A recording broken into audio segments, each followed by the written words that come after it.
ही एवढंच सांगतो, मशाल पेटवून खुशाल झोपा काढणारा नाही या निकालामुळे काही शानपण आलेला असेल तर येऊ द्या. तुम्ही गद्दार गद्दार म्हणत भुई ठोकत बसा. अखेर सभापती महोदय, तुम्हाला दार बंद करून पक्षाचं दुकान बंद करावं लागेल हेही मी या ठिकाणी सांगतो. मी कोणी आपल्यावर वैयक्तिक घेऊ नका. गद्दार कोण याचा निकाल निवडणूक आयोग, सर्वोच्च न्यायालय या सभागृहाचे अध्यक्ष यांनी दिलाय. पण या सर्वांच्या वर असलेल्या जनतेच्या कोर्टात सुद्धा सभापती महोदय गद्दार कोण आणि खुद्दार कोण याचा निकाल देऊन टाकलेला आहे. आणि म्हणून आरशात बघून वारसा सांगता येत नाही हे लक्षात असू द्या. आता त्याच्यावर मी नाही बोलत. किती सुपाऱ्या देऊन बदनामीच्या ज्या काय मोहिमा चालवल्यात तरी त्यामुळे काय फरक पडणार नाही. आता काही पाखंडी लोक पुढे करून काही शिखंडी लोक त्याचा आधार घेत आहेत. हे दुर्दैवाने मी या ठिकाणी सांगतो. मी अशा पद्धतीने बोलत नाही. साहेबांना अटक करताना संविधान आठवलं नाही. कंगना राणावतच्या ऑफिसवर बुलडोजर चालवला होता तेव्हा संविधान आठवलं नाही. करोना काळात रुग्णांची खिचडी हडप करताना संविधान आठवलं नाही. ज्यांना फडतूस म्हणाले त्यांच्याच पायाशी लोटांगण घालताना तरी बरं अजून बरंच काय बरेच उदर गंभीर आहे.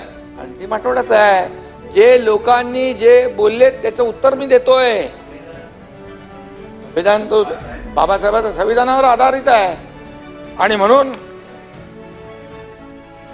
संविधानाचं उत्तर नंतर आहे. पण आता जे म्हणाले ना अभिव्यक्ती स्वातंत्र्य, संविधानाचा गळा घोटला, अभिव्यक्ती स्वातंत्र्याचा गळा घोटला, मग हे तर कधी का कोणाचा गळा घोटला?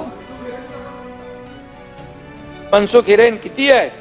आणि म्हणून मी आपल्याला सांगतो, बरेच उद्योग आहेत ते आम्ही काढत नाही आहे, परंतु ते बाहेर आले तर हातातलं कोरं संविधान घेऊन कुठं पळणार.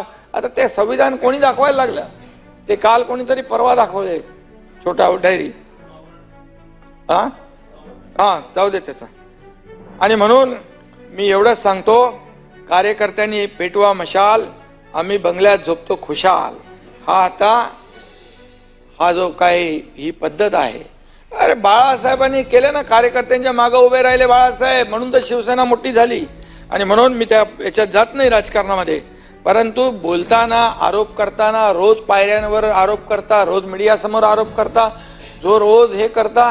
अरे झाले 2.5 वर्ष, लोकांनी दाखवलं कोण खरं आहे, कोण खोटं आहे, कोण लोकांचं आहे, कोण जनतेचं आहे, कोण लोकांसाठी काम करतंय. झालं सगळं, तरी सुद्धा सुधरा.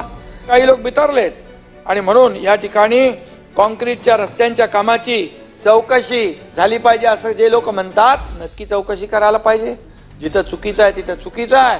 ही महापालिका म्हणजे मुंबई शहरातल्या लोकांचे पैसे आहेत, परंतु त्याचबरोबर 15 वर्षात डांबर का सांबर कोणी खाल्ला हे देखील तिथं पुढे आलं पाहिजे. त्याची चौकशी झाली पाहिजे. आणि दूध का दूध, पाणी का पाणी समोर आलं पाहिजे. रस्त्यावरचे खड्डे कोणाचे भ्रष्टाचाराचे अड्डे होते हे आम्हाला माहित आहे. आणि म्हणून त्या दिवशी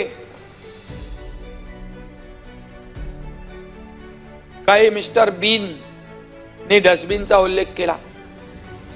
सर्वसामान्य शिवसैनिकांचा मिस्टर बीन आहे ना, मिस्टर बीन सर्वसामान्य शिवसैनिकांना कचरा समजण्याची वृत्ती, त्यामुळे हे हाल झाले. सगळेजण गेले. कचऱ्यातून जी एनर्जी सभापती महोदय निर्माण झाली ना, त्याचा हाय व्होल्टेज शॉक बसलाय आणि त्यातून काही लोक अजून सावरलेले नाहीत. बाळासाहेबांची शिवसेना त्यांनी काँग्रेसच्या डस्टबिन मध्ये टाकली होती, ती आम्ही सुरक्षित बाहेर काढण्याचा प्रयत्न केलेला आहे. आणि म्हणून डस्टबिन मध्ये कोण बसलं होतं कुणी बघितलं नाही, परंतु बाहेर आल्यानंतर कुणाला घाम फुटला होता हे पाहिलं. 3-3 ग्लास पाणी कुणी पिलं हे पाहिलं. चहा मागवा म्हणाले, चहा पण पिली, पण चहा कुठली होती? वाघ बकरी चहा, ती पाहिली. आणि म्हणून मला जास्ती बोलायचं नाही, बोलायला लावू नका. बात निकलेगी तो दूर तक जाएगी.